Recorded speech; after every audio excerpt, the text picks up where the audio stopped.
My name is Karen Rundlet, and I lead INN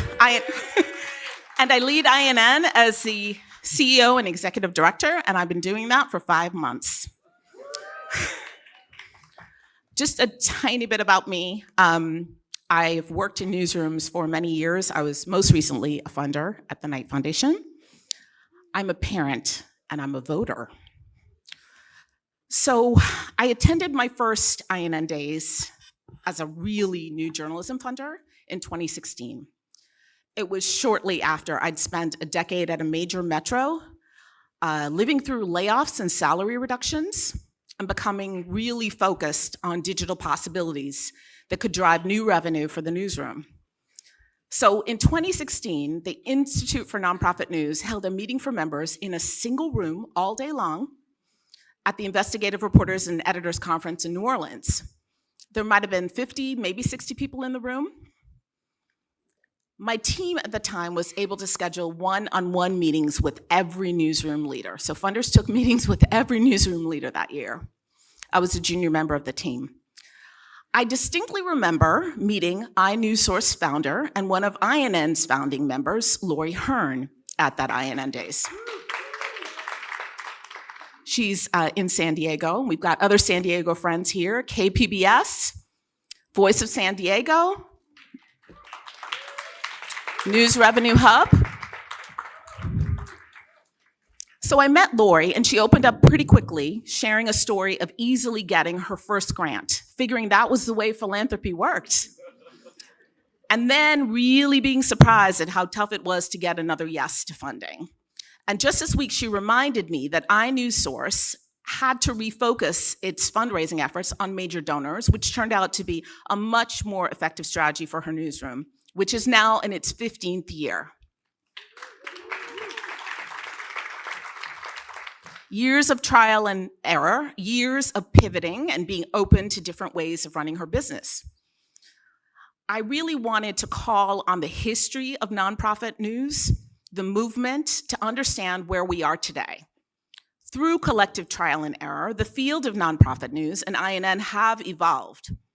In the 15 years since INN, our organization was established, membership has grown from 27 organizations to more than 450. Since INN's News Match campaign was launched, we've gone from providing training, tools, and funding for 57 newsrooms to now 340. In addition, today, INN leads a collaborative of almost 80 member newsrooms for our rural news network. We provide leadership training and paid fellowships to all sizes of member newsroom organizations, and we produce the INN Index.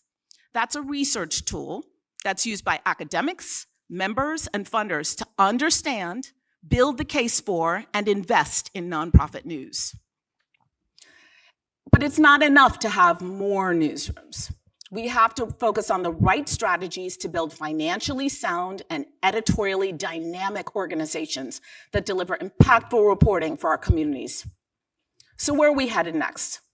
I've been doing a lot of listening, and a few things stand out to me that we need to do. We must grow our audiences. Nonprofit news leaders continue to reimagine how news can serve the public. In recent years, members have been building more inclusive and useful journalism and civic information products. Members like Outlier Media, Wisconsin Watch, and Milwaukee Neighborhood News Service all deliver critical information and accountability journalism via SMS texting. Chicago City Bureau is involving and engaging audiences in work by paying residents to document public meetings. At INN, we're going to continue to focus on helping our members grow their audiences and reach the everyday people on the platforms they prefer and in the ways they prefer. We have to elevate the idea of independent journalism. Not everyone gets to be an INN member. This is a really special room. INN's membership committee, which is member-run, carefully reviews and assesses applicants for financial transparency, editorial independence, and a commitment to original public service reporting. This protects the value of our membership. In 2023, INN was only able to accept 48% of applicants. INN members produce fact-based, data-driven original reporting and you know exactly who their funders are. Let's continue to make sure the public knows that what our members produce is very different from pink slime journalism or press releases or funder prescribed content. Again, not everyone gets to be an INN member. And finally, we have to collaborate and perhaps consolidate. Journalism has been historically competitive, and we've become increasingly collaborative. INN members provide content to 7,000 media partners. And when we're at our best, and the folks in this room, you bring your best. And you generously share what's worked for you and what hasn't. That's saving time, energy, resources for the next generation. And as more news entrepreneurs enter the sector, we are starting to see some organizations merge or enter joint operating agreements or formal partnerships. Just this year, we've seen Cal Matters acquire The Markup, and Mother Jones and Reveal CIR combine forces. Still others, like the 19th, are building out networks. Why are we seeing this consolidation? Because newsrooms see it as a way to become more financially stable and editorially powerful. Big picture, we need nonprofit newsrooms to fill the void as for-profit journalism organizations shrink or shut their doors, to report for the underrepresented, to report for everyday people, and to be valued by them. But here in this room, and day to day with all members of the INN network, we also need to support each other. I believe, working together, we will continue building solutions for the field, the public, and for informed communities. And when our communities have the news they need, that's when we know this movement has been successful. Thank you.